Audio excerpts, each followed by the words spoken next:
Je serais toujours partante pour voir des bullies se faire remettre à leur place. Et le drama Teach You a Lesson, que ça vous serve de leçon, l'a bien compris. Disponible sur Netflix depuis le 5 juin 2026, ce drama coréen en 10 épisodes est adapté du webtoon Get Schooled. Le pitch, un bureau gouvernemental créé sous une loi de protection des enseignants envoie d'anciens militaires dans les établissements pour briser par la force, le règne des harceleurs. Les victimes obtiennent justice, les persécuteurs récoltent ce qu'ils méritent, et ça, on le savoure. On connaît bien ce ressort avec The Glory, Weak Hero, ce frisson de voir enfin les bourreaux payés là où tant de héros souffrent sans jamais obtenir réparation. Les récits de vengeance, scolaires ou non, ont toujours trouvé leur public. Mais cette série ne sort pas de nulle part. L'auteur l'a reconnu lui-même, la plupart des arcs s'inspirent d'affaires réelles survenues en Corée. Des collégiens qui volent une voiture et tuent un jeune livreur sans jamais être punis faute d'âge légal, une fuite de sujets d'examen orchestrée par des sœurs jumelles dans un lycée réputé, le suicide d'une enseignante harcelée par des parents d'élèves, l'agression d'un professeur contractuel, l'abus de pouvoir d'un cadre du ministère de l'Éducation, autant de scandales authentiques que la série transpose à l'écran.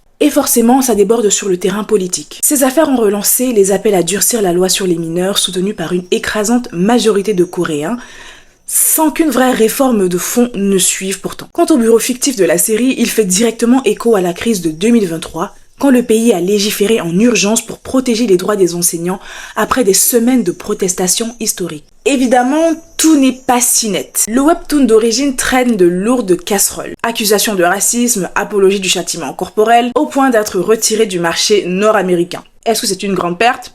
Le drama cependant a gommé le plus gros et recentré le propos sur les défaillances du système. L'impunité des agresseurs, l'injustice, la détresse et la déshumanisation des victimes, le tout dépeint avec une telle puissance que ça vous fait monter les larmes aux yeux. Reste une vraie question de fond. Peut-on vraiment combattre la violence par une autre forme de violence, quelle qu'elle soit, exercée par des adultes sur des enfants? La série assume le malaise et c'est ce qui la rend fascinante. Pour ma part, j'ai dévoré chaque épisode, apprécié chacune des histoires racontées, et je suis presque triste que ce soit déjà terminé. Big up à tous les acteurs pour leur incroyable performance. D'ailleurs, vous pouvez en retrouver une bonne partie dans le drama Juvenile Justice que je vous recommande également. Bravo à l'auteur de l'œuvre originale et merci au réalisateur d'avoir fait ce choix osé mais nécessaire d'adapter ce manhwa et pour la direction qu'il lui a donnée. L'avez-vous regardé? Cette forme de justice vous procure-t-elle la même satisfaction ou alors elle franchit une ligne à vos yeux?